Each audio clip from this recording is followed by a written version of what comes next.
On November 4th, 1789, 4 months after the revolution began, the English philosopher and cleric Richard Price gave a talk in England, later published, called A Discourse on the Love of Our Country, in which he praised the French Revolution as a fulfillment of the promise of England's 1688 Glorious Revolution, but criticized some aspects of contemporary British politics. In effect, he said the French are fulfilling the promise of our Glorious Revolution more completely than we English have done.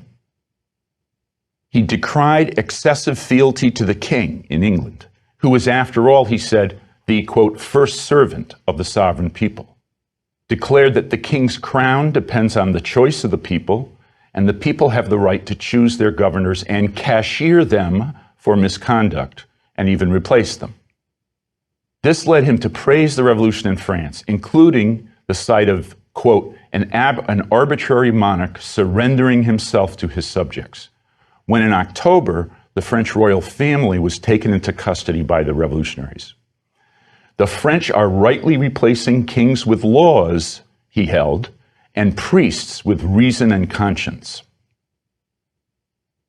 Now, this greatly provoked the father of modern conservatism, Edmund Burke. Burke was an Irishman, member of the English Parliament, and a friend to Adam Smith. His Reflections on the Revolution in France, published 1790, was a response to Price, but it became the source of traditionalist conservatism in Anglo-American politics. Notice the book was written before the most radical phase of the Revolution, 1793. Now, Burke disavowed the Revolution and any similarity with England. Price is completely wrong. England is indeed free, Burke said, but because of its traditional institutions.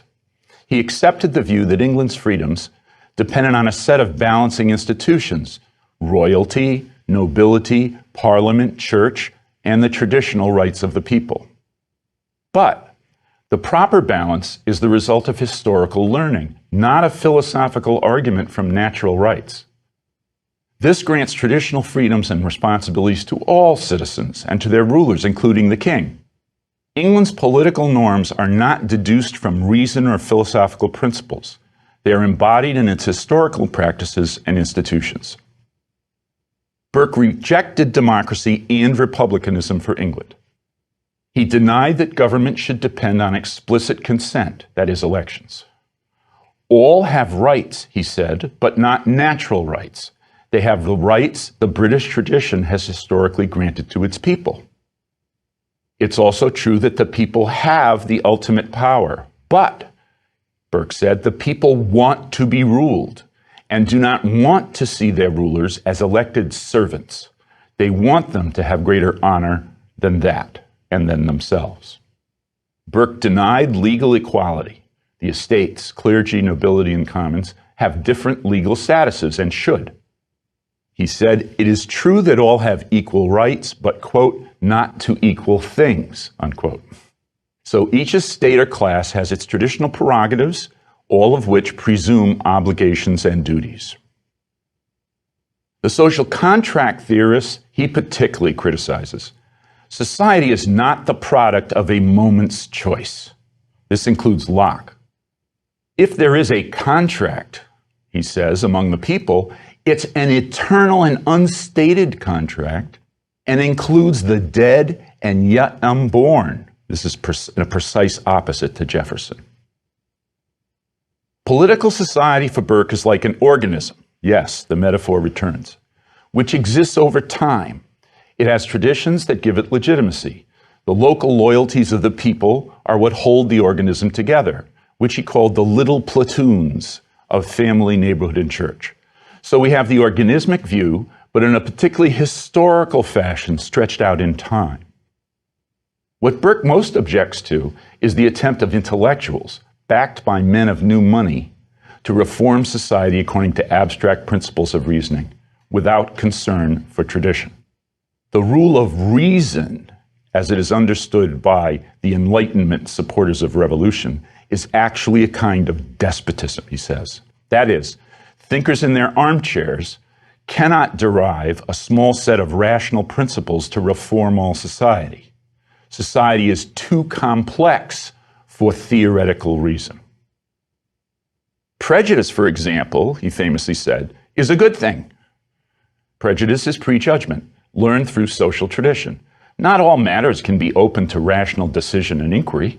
An individual who had to learn everything through personal experience or reasoning, for example, that fire burns, spoilt food makes you sick, such a person would not live long.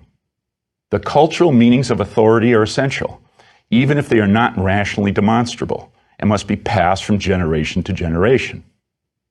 One of his most telling discussions concerns the French queen, who, as I mentioned, was taken into custody by a mob in October 1789.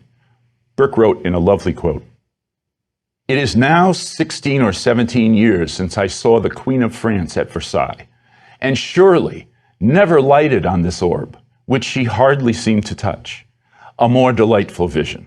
Little did I dream that I should have lived to see such disasters fallen upon her in a nation of gallant men, a nation of men of honor and of cavaliers.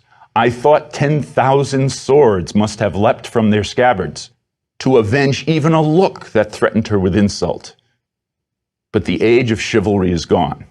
That of sophisters, economists, and calculators has succeeded, and the glory of Europe is extinguished forever."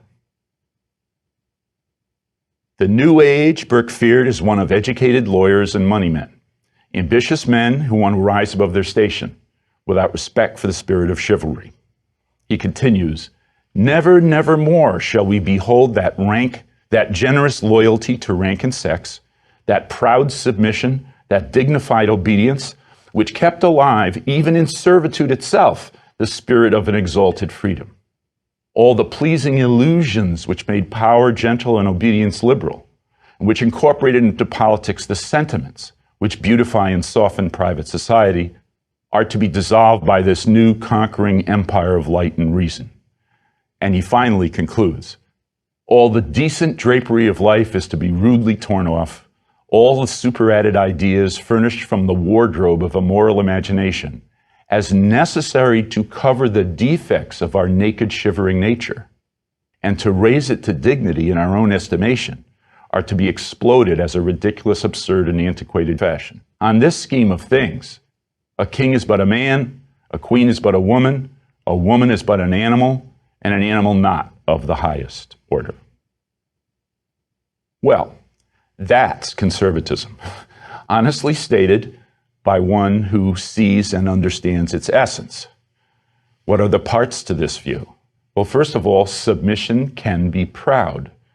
There is pride in being of a lower rank.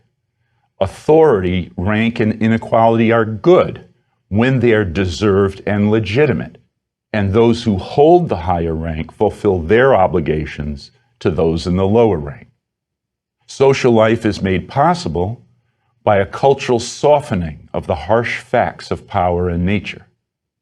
Submission to the elegant and beautiful is a virtue, and each finds respect in that unequal relation. And the new bourgeois men, the money counters and the intellectuals, and he could easily have just said philosophers, we hire to teach their children, want to tear all this down and reduce us to animal equality. They want to tear away the drapery that makes life livable and honorable. But notice, crucially, Burke himself calls it drapery and even illusion, as if he believes that society needs noble lies to survive, just as Plato did long ago. But the illusions are real in effect and constitute the dignity and freedom of the people. Burke was a conservative, but he was not rigid. Change is inevitable. Burke wrote, I quote, "A state without the means of some change is without the means of its conservation," unquote. His conservatism is devoted to maintaining the goods of present society, which will be different when applied to different societies. Burke approved of the American Revolution because he believed that the Crown had violated the traditional rights of Americans as British citizens. He also disapproved the treatment of India by the British East India Company. and he accepted Smith's view on the economy and the desirability of free trade over protectionism. We will see in a later lecture there are certainly thinkers much further to his political right.